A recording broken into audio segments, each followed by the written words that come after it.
The courtroom fell silent the moment he walked in, boots heavy against polished marble, badge gleaming under the white lights like armor forged from authority itself. He believed that badge made him untouchable. He believed it could bend truth, erase doubt, and crush anyone who dared stand in his way. What he didn't know, what he couldn't imagine, was that this day, this woman sitting alone at the defense table, would strip him of that belief piece by piece, until nothing remained but the naked truth he had spent years running from. If you believe in kindness, second chances, and the power of truth, take a moment right now to like this video, comment your thoughts, share it with someone who needs hope, and subscribe to the channel for more real, emotional stories like this one. For years, Officer Daniel Cross had been praised as a model of the law. Commendations lined his office walls, photographs of handshakes with city officials smiled down on him, and fellow officers spoke his name with respect tinged with envy. He had risen fast, too fast, some whispered, but no one ever said it out loud. Daniel carried himself with a confidence that bordered on arrogance, the kind that grows when rules seem optional and consequences always land on someone else. To him, justice was not blind, it looked exactly like him. The woman he accused didn't fit the image of a criminal he was used to parading before judges. She wasn't loud or defiant. She didn't look broken either. She sat straight-backed, hands folded, eyes calm but heavy with something deeper than fear. Her name was Elena Marrow, and she was being charged with assaulting a police officer, resisting arrest, and obstruction of justice. On paper, it was an open and shut case. An officer's word against a civilian's, supported by reports written in official ink. The system favored him. It always had. But Elena's life had not prepared her to fold easily under pressure. She had learned endurance young, growing up in a house where silence was safer than speaking, where authority figures were never questioned and pain was hidden behind routine smiles. She had become a social worker, not because it was easy, but because she believed people deserved advocacy when they had none. She had spent her adult life defending the voiceless, never imagining she would one day become one of them. The night that changed everything began with a call about a disturbance in a low-income housing complex. Daniel arrived already irritated, his patience thin from years of feeling superior to the people he policed. Elena had been there responding to a crisis involving a frightened teenage boy and an aggressive landlord. Voices were raised, tensions high. When Daniel stepped in, he didn't ask questions. He issued commands. Elena tried to explain, tried to de-escalate, tried to protect the boy who was shaking beside her. In Daniel's eyes, her calm resistance felt like a challenge to his authority. What happened next was written in his report as necessary force. What happened in reality lived in Elena's bruises and sleepless nights. She was handcuffed, pushed, humiliated in front of the people she had come to help. When she filed a complaint the next morning, she expected an investigation. Instead, she received charges. The weeks leading up to the trial tested every ounce of her strength. Friends urged her to drop it, to accept a plea, to move on.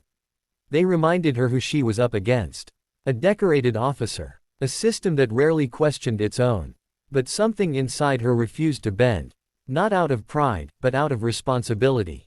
She knew that if she stayed silent, this would happen again, to someone weaker, someone without the resources or courage to fight back. Daniel, meanwhile, slept easily.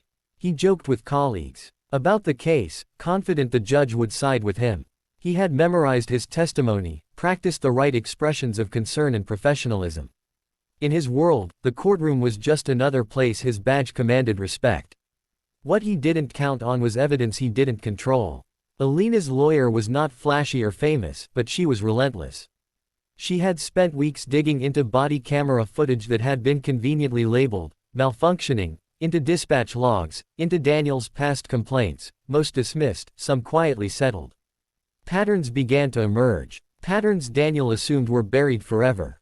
As the trial unfolded, the air in the courtroom grew heavier each day. The prosecution painted Daniel as a hero maintaining order. Elena sat quietly, listening as her character was dissected, her intentions questioned, her integrity doubted. Each accusation felt like a fresh wound, but she didn't flinch. She reminded herself why she was there. She reminded herself of the boy whose eyes had begged her not to leave that night. Then came the turning point.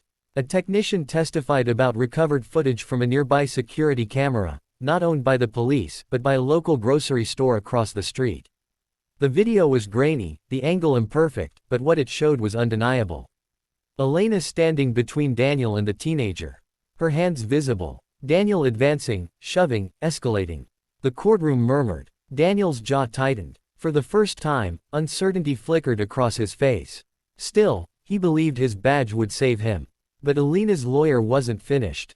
She introduced testimony from former residents of the complex, people who spoke hesitantly, voices shaking, about similar encounters. About fear. About reports ignored. About a sense that no one would ever listen. Their words were not polished, but they were raw, and they landed with force. As Daniel took the stand, the confidence he once wore like armor began to crack. Questions came calmly, precisely, peeling back layers of his story. Inconsistencies surfaced. Timelines didn't align. The narrative he had rehearsed started to unravel under the weight of truth.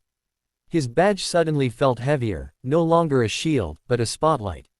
Elena watched, heart pounding, not with satisfaction, but with a strange sadness. She had never wanted revenge. She had wanted acknowledgement, accountability, a system that worked the way it claimed to. When it was her turn to testify, she spoke plainly. She didn't dramatize. She didn't beg for sympathy.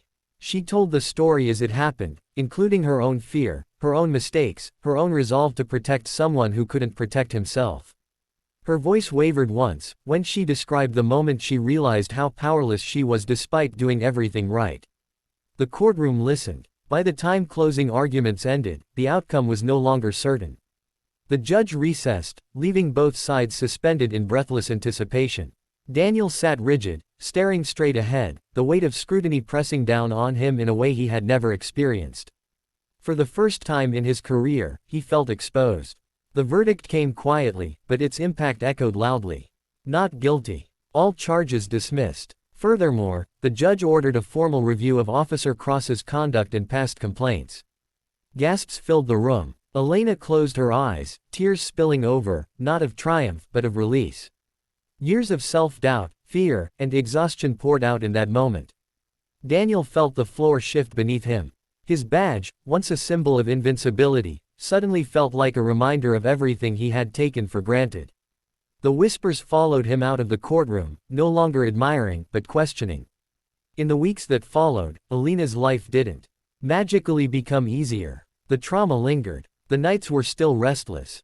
But something had changed. People reached out. Others found courage in her story. Complaints were reopened. Policies reviewed. Small steps, but real ones. Daniel was placed on administrative leave. Investigations uncovered patterns he could no longer deny.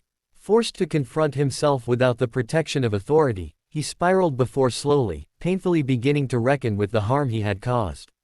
Accountability was not gentle, but it was necessary. Elena returned to her work, quieter now, but stronger. She carried the weight of what she had endured, but also the knowledge that standing up had mattered. She had faced a system designed to silence her and refused to disappear. Just before the ending of this video, take a moment to comment below. Do you believe one person can truly make a difference against power and injustice? If this story touched your heart, if it made you feel anger, hope, or reflection, please like, share, and comment on this video. Your engagement helps these stories reach others who may need the courage to keep fighting. In the end, the badge didn't make him invincible. Truth did what authority never could. It held a mirror up to power and demanded it look back. And one woman, armed with nothing but courage and conviction, changed the course of more than just her own life.